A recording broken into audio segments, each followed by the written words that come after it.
Hello and a very warm welcome to the channel. Today I'm going to be taking you on a mid-July garden tour.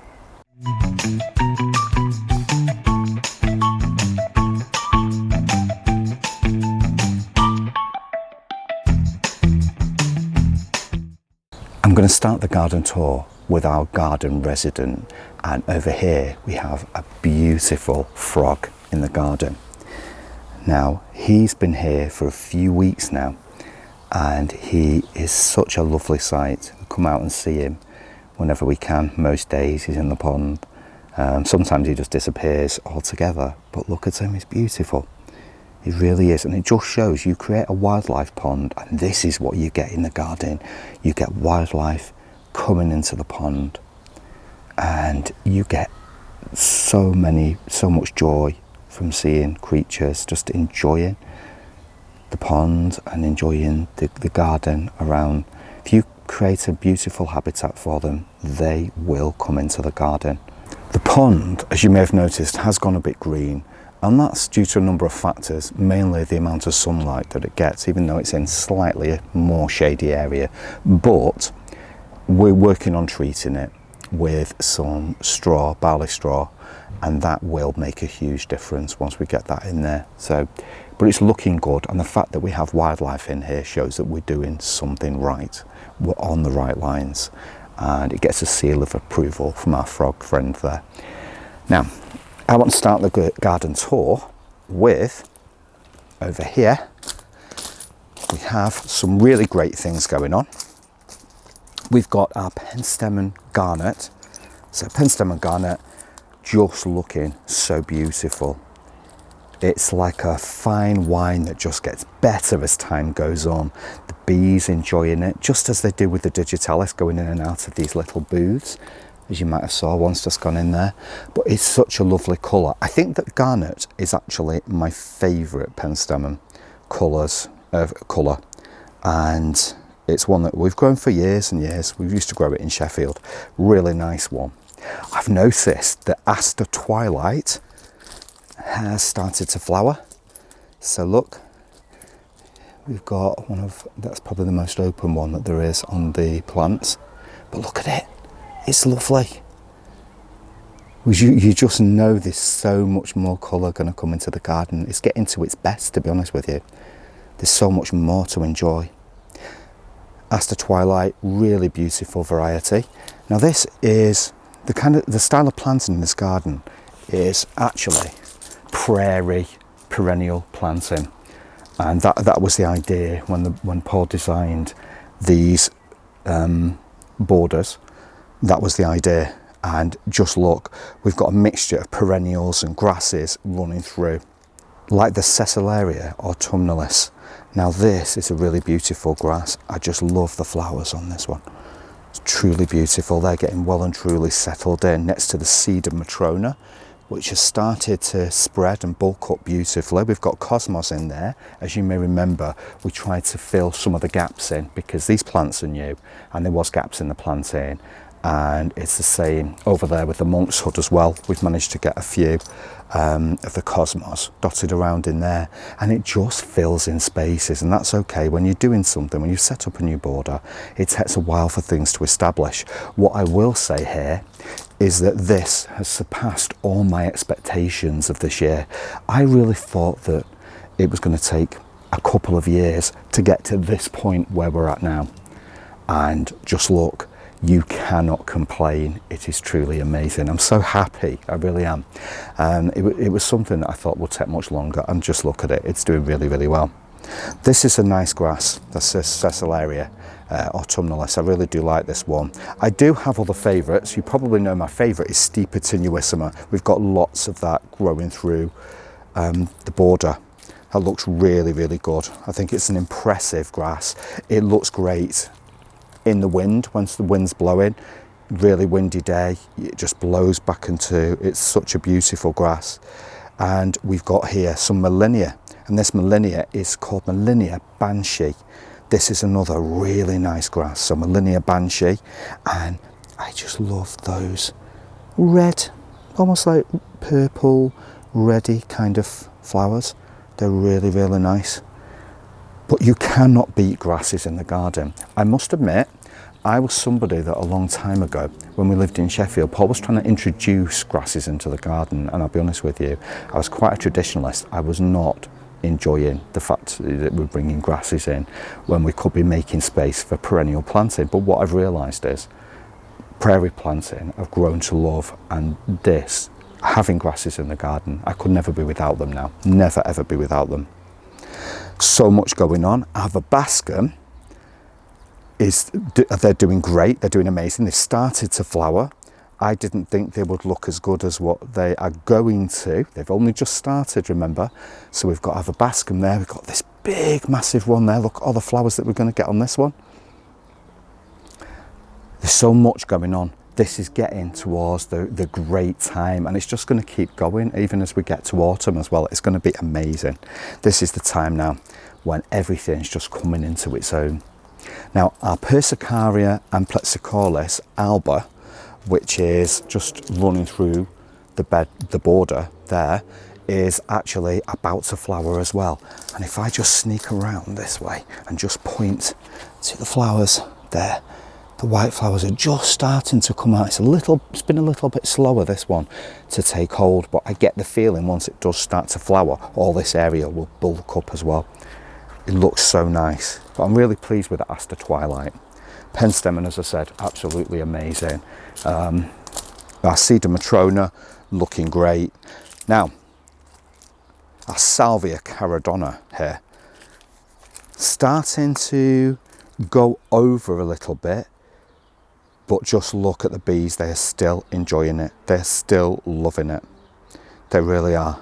And you know, Salvia is another plant that I would not be without in the garden, because it just looks, it's such a statement plant. I love those tall plumes, and the bees obviously love them as well. I'd say it's the biggest bee magnet that we have in the garden that we've had over the past month or so. This has definitely been the bee magnet. They've loved all the plants, but this is one that they just keep coming back to. The Salvia Caradonna we're going to leave as it is. You know, we talk about deadheading a lot, and you know, we've created videos, and throughout our other videos you'll see that we deadhead a lot to prolong the flowering period. But you have to make that decision. It's something that you really need to consider, for the simple reason it's such a statement plant, or should I say these plants make such a statement that if we cut them back, yes, we will get flowering, and we will keep getting flowering as time goes on, but we are going to lose the structure. And I love this, I know that Paul does as well, the way that it's grown, the way that it's growing, and the fact that these spent heads will still go on providing structure. So for that reason, we think that we're going to leave them as they are. We've appreciated the flowers, now we're going to appreciate the structure of the plant as well. And that's something that, you know, you have to consider in a border, whether or not you want to deadhead to, you know, prolong the flowering or not. And in our case, we don't think we're going to. We'll see how it goes, but I don't think that's going to happen, because we will lose this. It's not going to look the same again. We cut, you know, we deadhead, it's not going to grow in the same way. It's not going to have the vigor and the structure that it has now. It's going to be different. It's going to be much lower. I just don't think it'll create the same statement, and I think it's just best left as it is. Now, our Geum, Prinses Juliana, is looking great. You probably remember that had a cutback, and it's just come back with a vengeance. It's loving it. It's loving life in the garden. It's living the dream. It's happy. And you know, that's what we want. We want plants that are happy in the space. And this one's a really nice frontal border plant, because we've got the low growing foliage, but we've got these tall, long stems filled with flowers to provide lots of interest and a big pop of colour right at the front, right at the edge where you need it. Firecracker has done really, really well. It's a beautiful one, this one. I love the dark foliage. You've got beautiful dark foliage with these gorgeous, dainty yellow flowers, and it's doing its thing. It's happy. I will say with Firecracker that as the dark foliage ages, it begins to turn green. So it goes from dark to green. You can see some of the dark further down the plant there. The foliage starts off all dark, but then it ends up fading or changing to green. And you know, that's part of its beauty as well. It adds some extra interest, that changeability of the plant. Now, Edith Dudszus we've got here. So we've got our Molinia grass. These are doing absolutely amazing. You can't beat some Molinia in a garden. Grasses, you know, we all need more grasses in the garden. Really do. I just love them. You know, it's not something that I would have said a long time ago, but now I've had them. Once you start collecting them as well, it becomes almost addictive. Now we've got Sanguisorba, okay, here. And this is a really beautiful one. It's called Chocolate Tip. And you can see why when you look at this. I love it when it goes over though as well. The seeds, I absolutely love that as it goes over. Their seeds, look, ready to fall. Absolutely love Sanguisorba, always have loved it. So many different varieties of it. And we've got our Geranium Anus. So Geranium Anus, look at that. That is such a statement plant. It's an annual, but I'm telling you now, it just doesn't get better. It's frothy, it's foamy, it's almost dreamy. Very dreamy plant. Really do like that one. Our Eryngium here is called Big Blue. This one's called Big Blue. Really nice one. Really nice one to grow in the garden. Again, blue is a rarity, true blue. And it's just nice to have blues in the garden. It really is. Our beautiful hardy Geranium Patricia, starting to take off, being a bit slow. I've learned something about Patricia that I didn't know before. We've grown her in Sheffield years and years ago. We once gave a big clump to my auntie, who's no longer with us, Auntie Pat, and because her name's Patricia, obviously, so Pat, and she loved it, but then she got a bit fed up of it because Patricia became a bit of a thug. So she said, can you dig it out? I don't know what that plant is, but I do not like it. So we had to take it out for her. But for some reason, it's a bit slow to establish. It can be. And, you know, it is what it is. Next year will be a better year for Patricia. It'll be much taller and have much more vigour. This side has flowered. I'm not sure whether the other side has flowered at all. I've not really seen any flowers on it. I don't think it has. Behind there, we have the most beautiful phlox. And it's Phlox paniculata spatsummer. Really nice variety. Spatsummer is beautiful. It doesn't get nobbled by slugs and snails. So it's very much a garden worthy plant. It spreads freely throughout a border. And this time of year now, so July going into August, you get the beautiful scent. You cannot beat it on the scent stakes. Really lovely plant. Every garden needs a phlox. You know, at this time of evening now, it's early evening, I can smell the scent. It's so strong. You just walk along this little path and the scent is there. It's a really beautiful one. It truly is. I want to show you next this little area here. Do you like the seating? Absolutely love this area. It's my favourite place to come and sit with a nice drink at the end of the day. I love it. I'm going to start with the sweet peas. We were late with sweet peas this year, and you probably heard, I'd like to say that we grew all these from seed and that we're responsible for these beautiful plants. That's not the case. What happened was we were late. So we didn't sow any sweet peas and we bought these in. We placed them, as we do, if the cameraman will follow me, into containers. So these containers here, we grew them. And then to save root disturbance, this is something we do every year. It does two things: saves root disturbance and stops them being nobbled by slugs and snails. Is we grow them in the pots, then when they're ready, we manoeuvre them, we position them like this. So we just do that onto the soil. So it digs them into the soil a little bit. The roots permeate, they go through the base of the pot into the soil, so it anchors it in firmly, and then we just let them grow. We have this framework and they grow. Sweet peas are lovely. There's so many different colours here. We've got reds, we've got purple, we've got pinks, and they smell amazing. But normally we would have a fence filled now at this time of year. So what we're doing is we're making up for lost time. They're here now, they're flowering, and they will go on flowering to the first frost. So if we keep cutting them, that's the trick as well with sweet peas. You do need to deadhead sweet peas. You have these in. You grow them up this beautiful fence, and you end up, you know, to the height of the fence and beyond. And then you decide you're going to leave them flowering and not deadhead them. You're going to be very disappointed. Do you want to know why? You do want to know why? You need to know why. And that is because they will just go to seed. The plant will stop producing flowers, and that's it for the display. The more you cut with sweet peas, the more they will flower for you. They will reward you. Let me tell you what to do. So when you bring your secateurs out, or if you've just got scissors, bring the scissors out. You would cut down. So once this is flower, if you wanted to cut them for the house as well, amazing. They're great in the house. It reminds you of being outside in the garden in the evening. You just cut to there. So snip. Right? Once that one grows bigger there, that will grow eventually to a stem like that. That will go back to there. And it's the same throughout the bush. Okay, the same throughout to there. Once they've finished, or if you want to cut them for the house, what you do not do is let them go to seed until later on in the year, where you will keep them going for as long as possible. So keep cutting them, keep cutting the flowers as they're going over, or to bring them into the house. That's the best thing to do. Cut them and bring them inside. Put them outside on a table.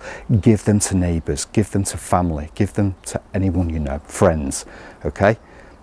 Give them to anybody. Sell them on the front, do whatever you want to do, but keep cutting them and they will reward you. You'll get more flowers.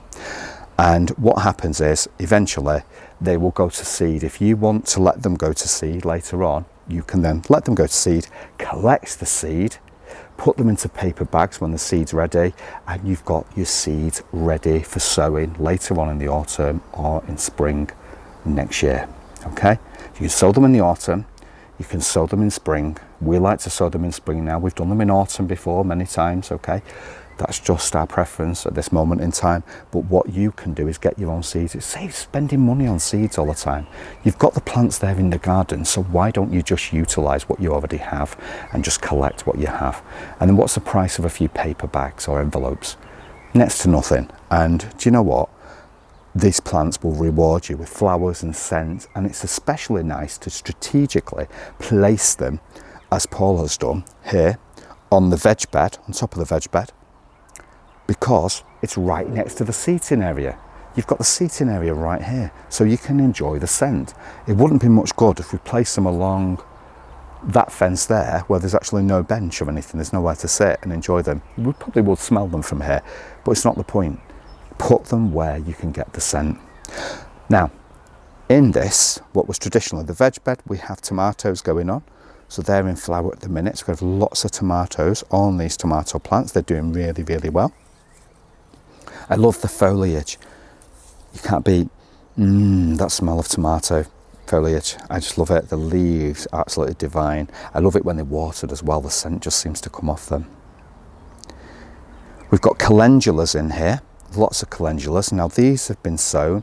This one is a variety called Snow Princess. Just look at that. Beautiful pale flowers. That's lovely. That is truly nice. And this one's called Neon. I like neon. That really does it for me. I'm a vibrant person. I love bright colours, and neon, you know, sort of like sums me up. That is an amazing colour. I absolutely love it. This one has been self-sown from the seeds that we had before. I cannot remember the name of it, but it's a beautiful one, whichever it is. It is nice. So Calendula officinalis, also known as the pot marigold. Really nice to have in the garden. Just great, truly amazing. And it's always nice when you get little self-sown plants like this. Over here we have Sedum Matrona doing really, really well. Matrona's really nice because you've got the green, but you've also got the purple foliage running through, and some really great flowers when it begins to flower later on. Loved by the bees, but certainly adored by butterflies as well. Get lots of butterflies on sedum. I really do love it. It's doing really well, that one. I'm loving the from the Papava plants, the poppies, the oriental poppies. The seed heads rattling away there. Lots of seeds inside, but I just love them.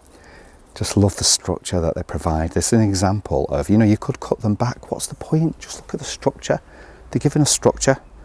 And the same here with the Lichnis chalcedonica, also known as Maltese cross. This one just looks great as well. Look at the seed heads. The next plant that I want to show you is a grass, and it's called Calamagrostis brachytricha, and this is doing really well. I love the foliage on this one. I just love to touch it as I brush past. It's looking really good. This one has the most beautiful bottle brush flowers towards the end of summer, so we're really excited and in anticipation for the flower spikes to come up and flower on this one. It will get much taller as well, but it's a really nice grass, this one, if you've not grown it before. In comparison to its friend, unfortunately, Calamagrostis Carl Forster is not doing very well, and simply the reason for that is because it's been overshadowed by other plants, and certainly this beast has taken over. So we've got plants all around it that didn't provide it, and also another beast was Geranium Mrs. Kendall Clark. So it's ended up with a situation where Mrs. Kendall Clark was up here, and you've got all the other plants, the Eupatorium surrounding it, you've got the Persicaria, amplexicaulis around it, and it's just not had the light that it's needed. Since Mrs. Kendall Clark was pruned right back to the ground and she's now coming back up again, it is having more light, but the problem is the damage has already been done. So it has grown a little bit, but poor Calamagrostis Carl Forster is not doing great at all. It's not going to flower now, unfortunately, and so this autumn, when the time is right, we will make changes so that this doesn't happen again, because it needs that sunlight to get it going, that initial burst. It's no good that being slow, everything else coming up around it and blocking it from light, because it's just not going to thrive. So it's not going to flower, so a bit disappointing really. Rosa Super Dorothy doing amazing. There's a few bit of deadheading to do on there. It's looking good now. Its second flush will come back, so she'll flower again, because her first flush is virtually over with now. She's got a few fresh blooms coming up there. She's been cut back as well. She's got lots on the top there, lots more to come. It's a really beautiful rose. It's a Rambler Rosa Super Dorothy, really nice one. Now my favourite at the minute is beautiful Crocosmia Lucifer, flowering its head off. It's doing really well. I just love the name, and I just love the plant. It's a nice tall one. I like my tall plants. It's looking really great. Vibrant plant to have in the garden. You need that pop of colour, you really do. I'm someone who just loves colour, and this really does do it for me. Eupatorium, look at the lovely purple stems, the green foliage, purple stems, and look at those flowers. Just look at them. Oh, they look beautiful, especially against the blue sky. They look lovely, they really do. Now, Eupatorium does get a little bit sulky, so if during dry periods, what we do is we come out with a bucket of water, collected either from the garden or from the watering can, and we just tip it over, because it needs it. It needs that moisture. If you leave it, it's one of those plants, if you leave it for weeks and weeks, it's just going to sulk if it gets too hot. Now here we have our Veronicastrum. Veronicastrum is truly a bee magnet, and this is a Veronicastrum called Fascination. It's certainly fascinating to the bees as well as to us. Just look on here. Look how many bees are all over it. They're loving it. They're clambering up and down the flowers and up and down this plant, and they truly do love it. I bet somewhere the bees have a beautiful nest that they just know that it's close to this garden, because they know they're getting all the nectar that they need. They're getting all that beautiful pollen. Now, I really do recommend that one. Going on to a real showstopper here as well, we've got geranium, hardy geranium, Roseanne. Now, Roseanne is sterile, okay? So it doesn't self-seed all over the place. It's sterile. It's a sterile plant. Geranium Roseanne is loved by the pollinators, and when propped up, a little trick that Paul's done here, he's used a support to prop her up, and it gives the plant height, because quite often you'll find this plant sprawling along, but by using a support, you're giving the plant height, and it does appreciate you for it. This was first discovered as a seedling in a garden back in 1989. So this plant has been around for quite a while, but it's a really beautiful plant, Geranium Roseanne, and it just continues to flower throughout the summer and into the autumn. It just looks beautiful. Echinops Vetchis Blue at the back there, just making an appearance.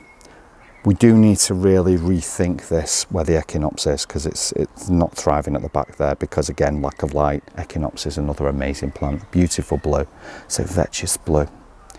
Amongst the Persicaria, amplexicaulis firetail here, doing great, and our beautiful Rudbeckia diamii. Rudbeckia diamii about to flower. I've waited all year for this. I cannot wait for it. I cannot wait for this mass of yellow daisy-like flowers. It's such a cheery plant, and one that really brightens my morning. When I look out of the window and see this, and in an evening as well, I just look out, I see it, and I just love the garden. It's probably one of my favourite plants. So Rudbeckia diamii, beautiful, truly amazing. Crocosmia sneaking through here. We've got its beautiful orange flowers. So that's about to flower as well. And we've got on to our beautiful Eryngium. And this one's Eryngium planum. Absolutely divine. Again, lots of pollinators on there. And I just love the blue. Again, it's giving you that rare quality of blue in the garden. And I just love it. Stipa tenuissima doing really well here. Turning almost a golden colour. It's beautiful. Almost reminds you of corn in a field. It's just beautiful. I just love it. I really do love it. Such a gorgeous one, especially when there's a breeze. There's no breeze today. I'd have loved it to be a breezy evening and you could just see Stipa just going back into. Now, here we have Echinacea purpurea, and this one's a variety called Magnus. Now, Magnus is amazing. This is a really nice specimen. Just look at those flowers. And I love to touch Echinacea. I really do love to touch it. I'm trying to resist the temptation because I just love coming past touching it. Absolutely an amazing plant. Beautiful colour. It gives you that height. And again, the bees absolutely love it. It's so nice. Such a nice plant. And what I'm going to show you now is something really, really special along here. I'll try not to bang my head. Is this beautiful stand. Now here we had our strawberries, our alpine strawberries, in a terracotta long tray. Now that did not work. It was beautiful, but it ended up, I don't know whether it was the frost that damaged it. I think it was the frost, and it just crumbled. And so the plants were struggling with dry conditions. And when it's a dry day, obviously there's cracks all along the container. You know, this breeze getting in there, the sun's getting in, and it was not doing the plants any good. So what Paul did is he bought this beautiful stand here and placed pots inside each one of these. He split the plants, put fresh compost in there, and they've started to come up. They're doing really, really well, and they're responding already to being a bit of TLC, and they're responding. They look beautiful. We've put the strawberries around this section because now they've gone over, they've finished. So we've took them out of the sun and put them, well, they are actually in full sun, to be honest with you, here during the day. But we've placed them here out of the way because they don't need to be on show now because they've finished.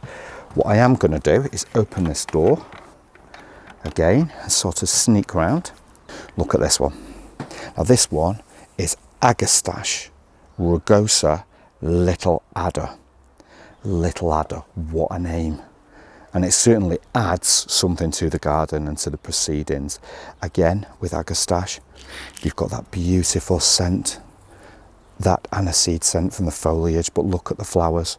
And this one is usually just covered in bees. They really do like it. Such a beautiful colour as well.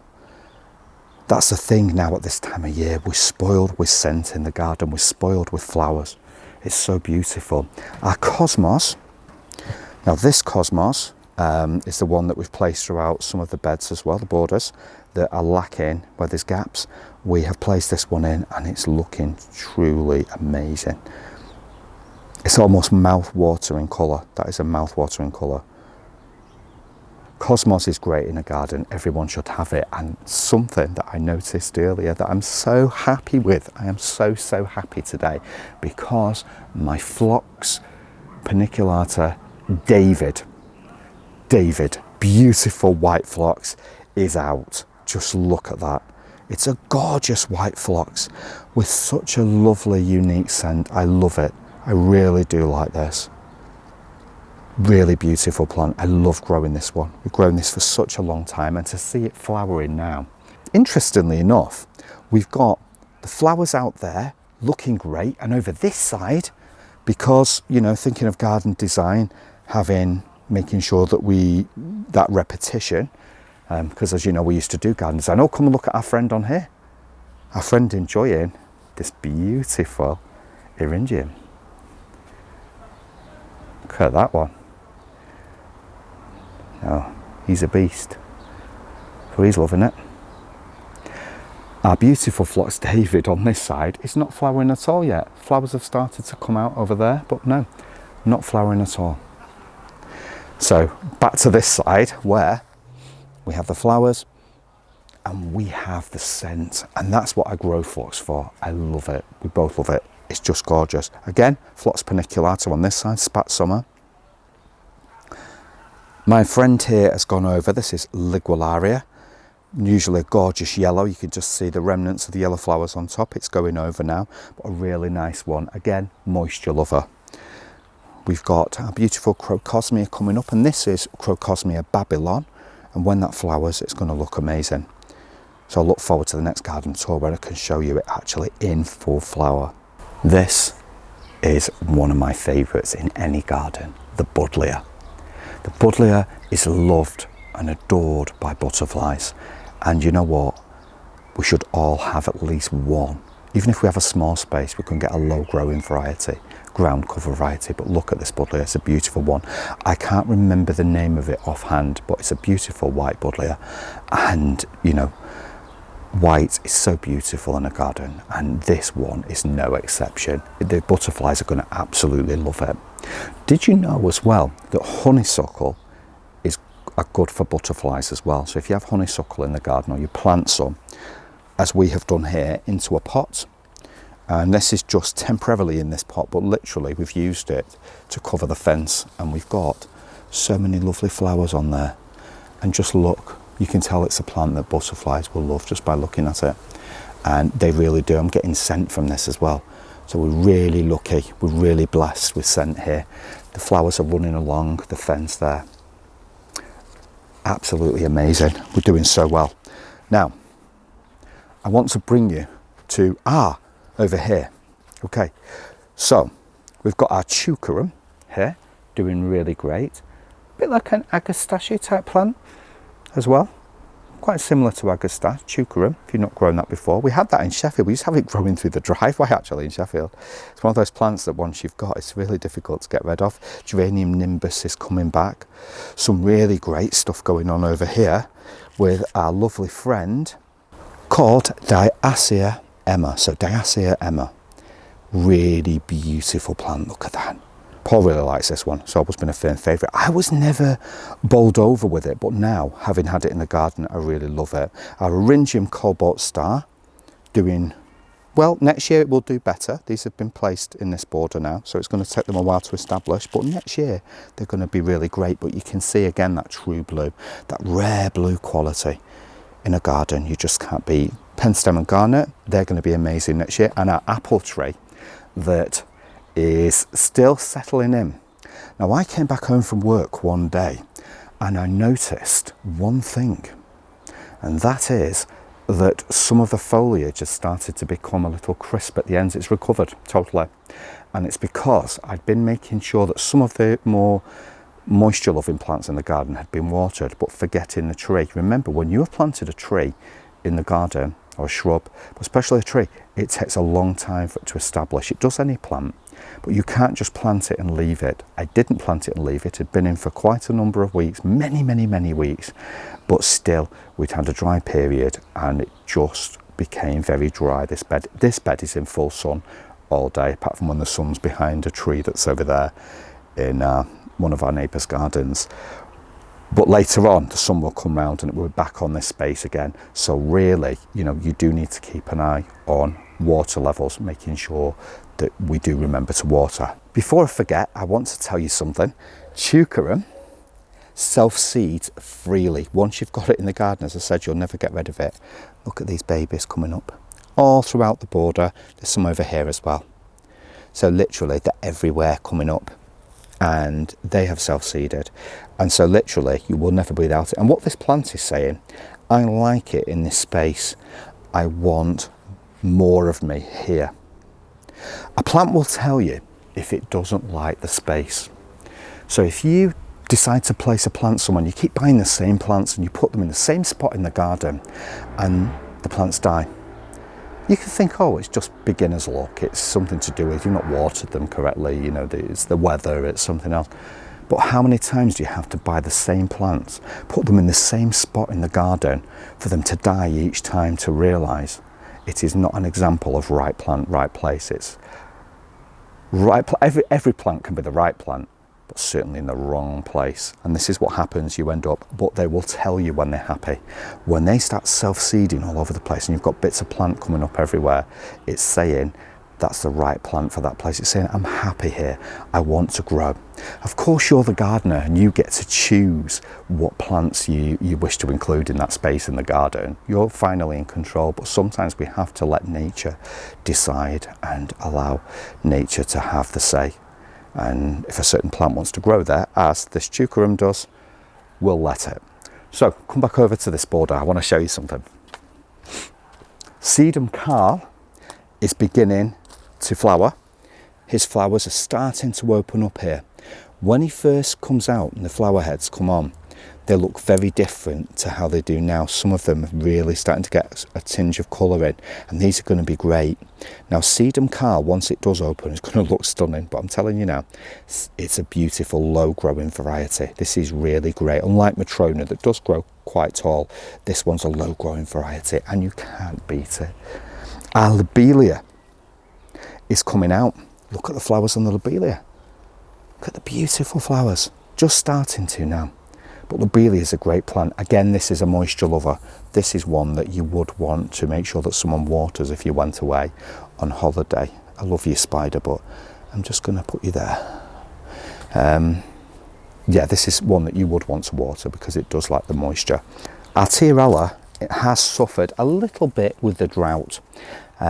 It was quite dry, quite hot for a few days, and this is what happens. A bit like what was about to happen with the tree that I just mentioned has happened with the Tiarella. So the leaves go brown, crisp, then brown. Unfortunately, we didn't see this in time, and so it's dried out. It's a learning curve. We need to keep a check on the watering during really, really dry spells. Remember, this hasn't established totally yet. It's pretty established, but it's still new to the garden. This whole section's new. It wasn't here at all last year or really on in the year. It's all recent, so you know it's a learning curve. But it's just remembering to keep the water levels correct. You know, top up when needed, and obviously during dry spells, Tiarella just needed that bit of support. Now the geranium Brookside, this was taken right back because it was gone over. So the flowering was, you know, it wasn't looking great. It had gone over, it had finished almost. And so Paul took it right back to the ground, and you do this with hardy geraniums, stick them right back to the ground, literally, just above the ground there. And then they thank you with all this amazing foliage, and not just that, the flowers. Look here. Got more flowers coming up there on Geranium Brookside. So there'll be lots more flowers to enjoy. There'll be a few flower spikes coming up here as well sooner or later. But that's looking really great. Lysimachia coronaria there looking good. Lovely, vibrant pop of colour there. Absolutely amazing. And our beautiful plant, this one is Helianthus Lemon Queen. And if you notice something, she's getting her flowers on, look. And she will, and Lemon Queen, I'm telling you now, she won't let you down. Beautiful lemon daisy-like flowers. Again, this is a plant that doesn't like to be too dry. So it likes the sun, but it doesn't like to be too dry. It needs that moisture as well. So this is something, it's done pretty well, but we need to keep a check on that and make sure as the summer progresses that we're not neglecting her. But Lemon Queen is lovely. Now, this would be much taller. It will be way up here by now, okay? Lemon Queen is quite a thug. The reason she's not is because Paul did the Chelsea chop. The Chelsea chop is when we give plants a cut back and it always happens during the time of the Chelsea flower show, hence the name, the Chelsea chop. The idea for this could be a number of reasons, okay, because it can help reduce the height of a plant. So Lemon Queen will be very, very tall by now if Paul hadn't give her the Chelsea chop. So that was one of the reasons for doing it. Also, it will create a bushier plant as well. So rather than a tall spindly plant, we will have a lower, more bushy plant. That's a really good reason for doing it. It will reduce the need for staking the plant. Staggering the flowering period is also another reason why you would use the Chelsea chop. And you could do this by allowing, for instance, the back part of Lemon Queen to just grow naturally, whilst giving the front part of the perennial the Chelsea chop, which would mean that the back part of the plant will flower first, and then you stagger in the flowering, so the front part will flower at a later stage. So there's so many reasons why people give the plants the so-called Chelsea chop, and it's really worked in this new bed because the perennial planting is just stunning, but we didn't want Lemon Queen to get too tall, and some of the other perennials as well. This has also worked for Aster Little Carlo. This had been given the Chelsea chop as well. And just look, now Little Carlo has grown bushier, just as I've said. It's grown lower as well. It's not as tall as it usually is and falling all over the place. It looks a better plant in this space simply because it's had the Chelsea chop. So it's well worth investing in. Over here, we've got our Persicaria doing really, really well. This one is Persicaria Finis Superba, looking really great. Long flowering period on this.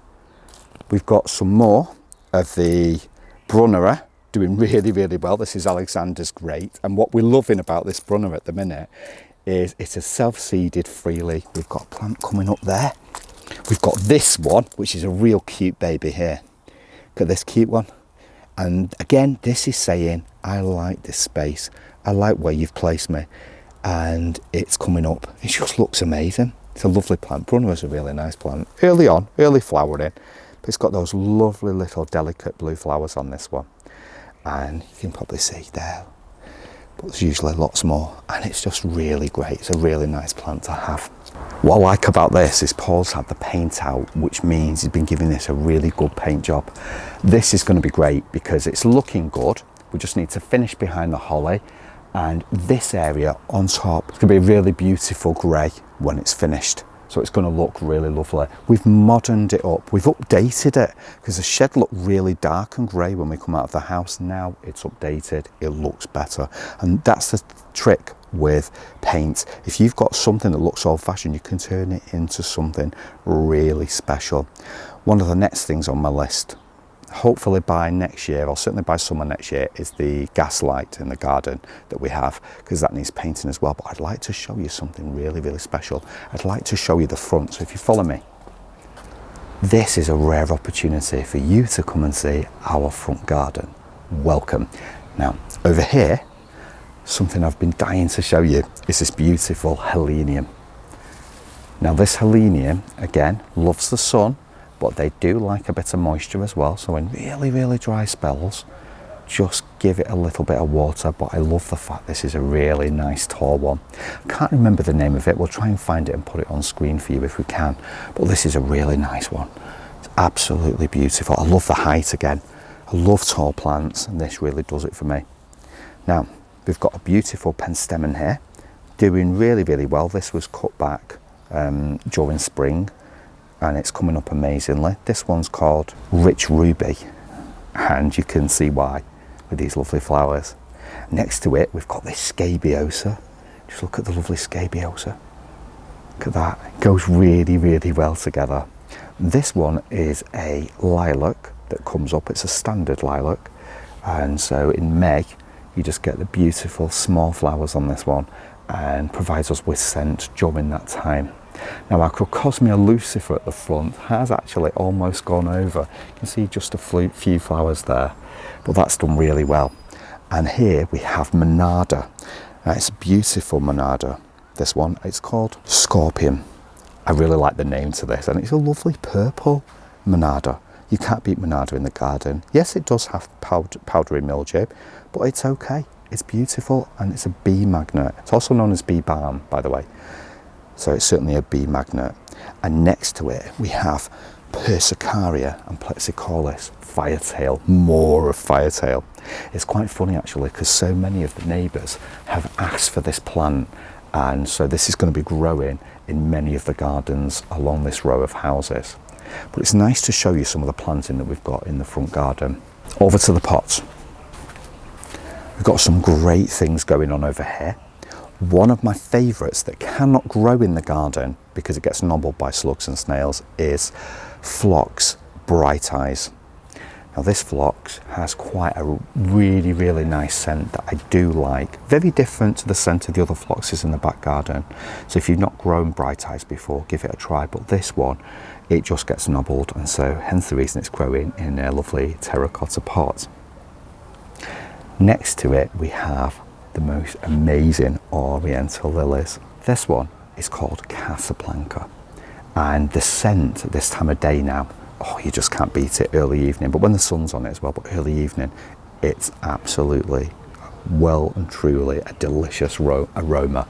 And having the windows open is amazing because you just get that scent coming through the window. In a large terracotta pot, which Paul's mum used to use to grow tomatoes in, we've got an achillea, we've got cotton lavender, we've got beautiful veronica, and we also have Stipa tenuissima and a rose as well, and lots of geranium coming through. The rose has gone over, so that's been taken back a little bit, it's been pruned, but I'm really looking forward to that coming back, because it's a really nice one. Now here we've got Pink Inspiration, and this is a salvia that's been taken back, so we're going to get lots of fresh growth on these stems, and we're going to get flowers again. We have taken this one back, so it's at the front of the garden, it's the front of the house, and we do want the flowers to continue. Also next to it we've got Liatris, and it's Liatris spicata. This is doing really well in this beautiful pot, beautiful container, and look at the flowers on that. Really lovely flowers, truly amazing. I'm back in the back garden now, and I just wanted to mention before I close the hydrangeas. Hydrangea Annabelle, fantastic hydrangea to grow, and our more traditional hydrangea, but just look at how they look together. And this hydrangea is just really stunning. It's just so lovely, it's so cheery. It makes me feel really happy when I look out of the kitchen window. It's just a mass of colour. I absolutely adore it. I have really enjoyed doing this video today for you. Thank you so much for watching my mid-July garden tour. It's great to have you with me. And I've also got to show you some plants that are in the front of our house as well, which is a rarity. Please click the like button. If you've got any comments, please drop them in the comments box below. And if you have social media accounts, or you've got friends on WhatsApp and you want to share the videos, please do share them, because it's a great way to get our message out there, our passion for plants and our enthusiasm across to new people and new audiences. Again, thank you so much for watching, and I very much look forward to seeing you on the next video.